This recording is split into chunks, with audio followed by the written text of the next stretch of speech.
Hello नमस्कार, सभी का स्वागत है आपके अपने 11 मिनट के शो में। शो का आज विषय है हमारा PMFBY और सोइल हेल्थ कार्ड। तो शुरुआत करते हैं।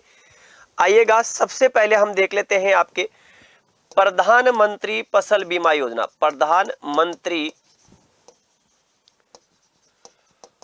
फसल बीमा योजना, शॉर्ट में देखिएगा इसको कहा जाता है PMFBY।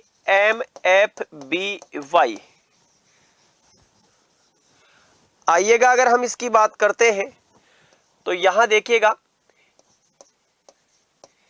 यह केंद्र सरकार द्वारा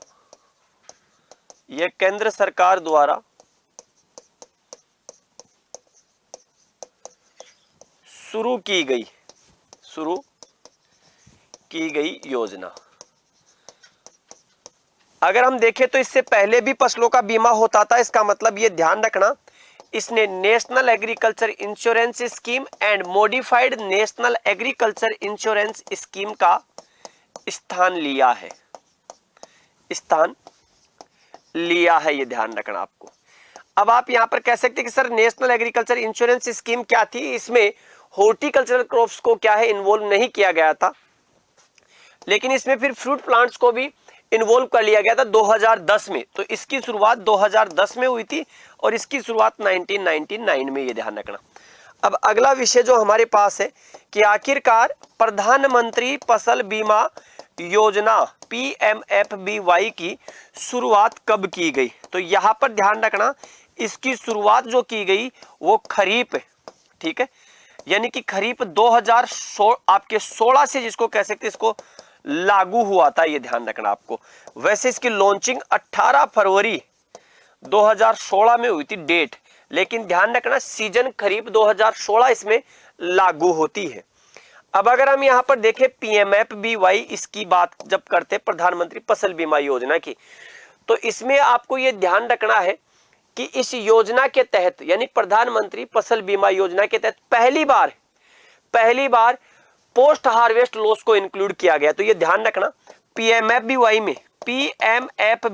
में पहली बार भारत के इतिहास में, तो ध्यान रखना पहली बार पोस्ट हार्वेस्ट, ठीक है, पोस्ट हार्वेस्ट लॉस को शामिल किया गया, ठीक है। समय समय में परिवर्तन जरूर हुआ, शामिल किया गया। और कितने दिन के, तो ये ध्यान रखना आपकी फसल काटने के 14 दिन बाद, डे आफ्टर हार्वेस्ट, ये ध्यान रखना आपको, ठीक है, इसको शामिल किया गया। जब 2016 में चली थी तो ये अनिवार्य थी, ये ध्यान रखना।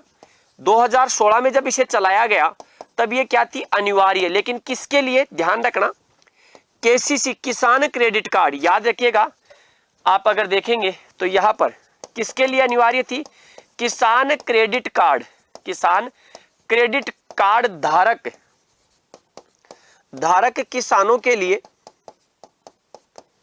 किसानों के लिए अनिवार्य थी। इसका ध्यान रखना आपको, क्या थी, अनिवार्य आपको नजर आएगी, ये ध्यान रखना।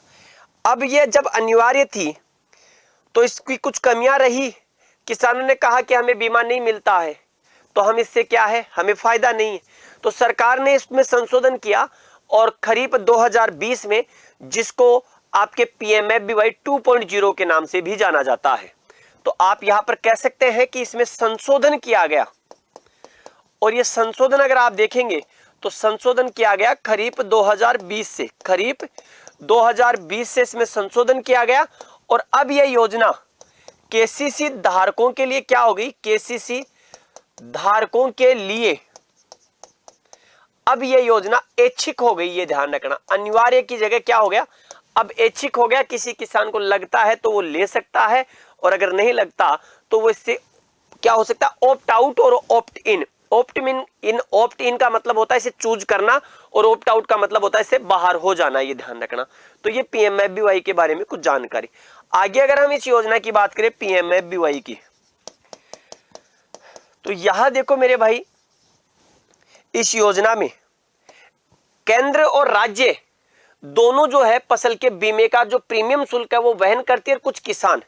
तो आपको यहां पर ध्यान रखना कि बीमे का जो प्रीमियम राशि है, ठीक है, बीमा का प्रीमियम राशि, अगर हम बीमे के प्रीमियम राशि की बात करते हैं तो बीमे का जो प्रीमियम राशि है उसमें ध्यान रखना 3 लोग आते हैं। इसमें किसान वहन करता है, आपके केंद्र वहन करता है और राज्य भी वहन करता है। ये ध्यान रखना आपको, किसानों से जितना प्रीमियम राशि होती है फसल की उसका मात्र रबी, खरीफ और जो आपके कमर्शियल क्रॉप्स है उन पर निर्भर करता है। तो देखिएगा, किसान द्वारा वहन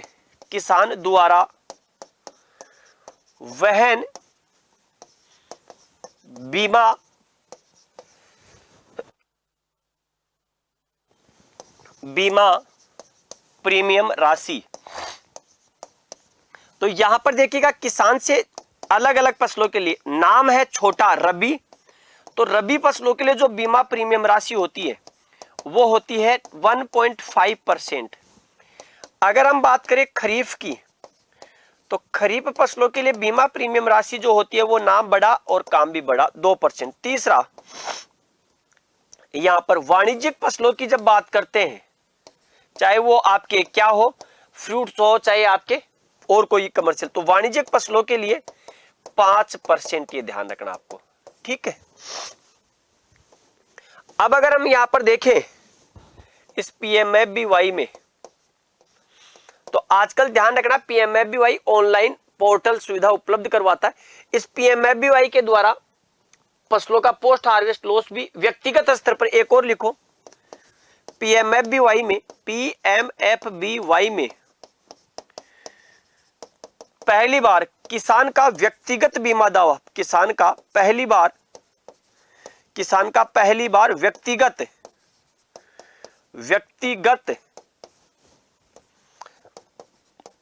दावा भी शामिल किया गया, ठीक है। ये ध्यान रखना, फसलों का जो बीमा होता है ना वो 2 प्रकार से होता है। एक आज के समय होता है पीएमएफबीवाई के तहत, ठीक है, और दूसरा होता है आपके जिसको कह सकते हैं जो मौसम आधारित है, ठीक है, मौसम आधारित। एक और चीज ध्यान रखना कि पीएमएफबीवाई सभी राज्य इसे अडॉप्ट नहीं करते हैं, तो ये आपके राज्य पर निर्भर करता है कि इसे अडॉप्ट करें या नहीं करें, तो राज्य पर निर्भर करता है। तो ये था हमारा पीएमएफबीवाई। अगर कोई सवाल हो पीएमएफबीवाई से संबंधित तो जरूर पूछेगा, लेकिन मेरा सवाल जरूर रहेगा आप लोगों से कि जीरा एक रबी की क्रॉप है और आपको यह बताना है कि जीरे पर प्रीमियम राशि कितनी। हाँ, इतना जरूर बता देता हूं कि जीरे पर प्रीमियम राशि रबी की फसल होते हुए ना तो 1.5% लागू है और ना ही कमर्शियल में काउंट करें तो 5% आपको ध्यान आता, 1.5% में भी नहीं है और 5% में भी नहीं है। तो फटाक से आगे लिख लीजिएगा सोइल हेल्थ कार्ड। तो सोइल हेल्थ कार्ड की अगर हम बात करें तो ये ध्यान रखना, सोइल हेल्थ कार्ड की शुरुआत, तो अगर आप देखेंगे तो सोइल हेल्थ कार्ड की शुरुआत 19 फरवरी 2015 यानी कि 2015 में इसकी शुरुआत हुई थी, आपको ये ध्यान रखना। और अगर हम इसकी बात करें आगे की ओर तो इसकी शुरुआत कहां से हुई, शुरुआत जो हुई वो राजस्थान के अंतर्गत आपके कहां से हुई, तो राजस्थान में आपके इसकी जो शुरुआत हुई वो आपके गंगानगर, जिसको आप सूरतगढ़ के अंतर्गत जो देखते हैं, वहां से इसकी क्या हुई थी, शुरुआत हुई थी, आपको ये ध्यान रखना। अगर हम सोइल हेल्थ कार्ड की बात करें तो इसमें टोटल 12 एलिमेंट जिसको कह सकते हैं उन पर आपके इसकी जांच होती है, या आप यूं कहें कि 12 जो पैरामीटर है उस पर आपके निर्भर है। 12 पैरामीटर में कौन कौन से पैरामीटर हैं, तो देखिएगा एन, पी और के। इसके साथ में आपका अगर देखेंगे तो सोइल का पीएच मान होता है, सोइल की ईसी होती है, ये आपको ध्यान रखना। तो पीएच, ईसी और ओसी, ओसी का मतलब होता है ऑर्गेनिक कार्बन। तो इसके साथ में ही आपके जैसे एक आता है सल्फर, और फिर अगर देखेंगे तो 3 और 3 6 एक साथ, फिर देखिएगा आपके जैसे 4 तो आ जाएंगे ईडीटीए वाले, चाहे वो जिंक हो, चाहे वो फेरस हो, चाहे वो मैग्नीज हो और चाहे वो कॉपर हो, ये चारों के चारों विथ ईडीटीए एलिमेंट है। और 5वां है बोरोन, 5 और 1 6, 6 और 3 9 और 3 12, ये 12 वो एलिमेंट है जिनकी क्या होती है, आपके सोइल हेल्थ कार्ड स्कीम के तहत आपके जांच की जाती है। सोइल हेल्थ कार्ड में अगर देखा जाए तो जो क्राइटेरिया है सिंचित का जिसको कह सकते हैं आपके 2 हेक्टेयर जो है वो दिखाई देगा, और असिंचित में जब हम बात करते हैं तो असिंचित में एक मृदा नमूने के लिए आपके 10 हेक्टेयर जमीन का क्या होता है, आपका इसमें क्राइटेरिया रखा गया है, ये ध्यान रखना है आपको। ठीक है, तो यहां पर क्या है, सिंचित में 2.0 और असिंचित में 10 हेक्टेयर आपके एक नमूने के लिए आपको देखने को मिलेगा। अब यहां पर जैसे सोइल हेल्थ कार्ड जो होता है उसको हम कितने समय तक यूज करते हैं, तो 2 साल के बाद हमें क्या करवा लेना चाहिए, इसकी आपके दोबारा से जांच करवानी चाहिए, ये ध्यान रखना आपको। इसकी शुरुआत ध्यान रखना 2015 में हुई थी आपके, और ये 12 एलिमेंट्स आपको ध्यान रखना है, आपको इसका हमें ध्यान रखना। तो ये हमारे 2 महत्वपूर्ण स्कीम्स थी, और इन दोनों योजनाओं से जुड़ा हुआ अगर कोई सवाल हो तो कमेंट बॉक्स में आप सभी विद्यार्थी कमेंट करके जरूर बता सकते हैं। उम्मीद करता हूं कि आप सभी विद्यार्थियों को क्लास अच्छी लगी होगी, और क्लास अगर अच्छी लगी है तो 11 मिनट के इस शो को आप सभी विद्यार्थी अपने डिजिटल माध्यम से प्रमोट जरूर करें। तो मिलते हैं अगले वीडियो में, तब तक के लिए सभी को नमस्कार, जय हिंद, जय भारत, बेस्ट ऑफ लक।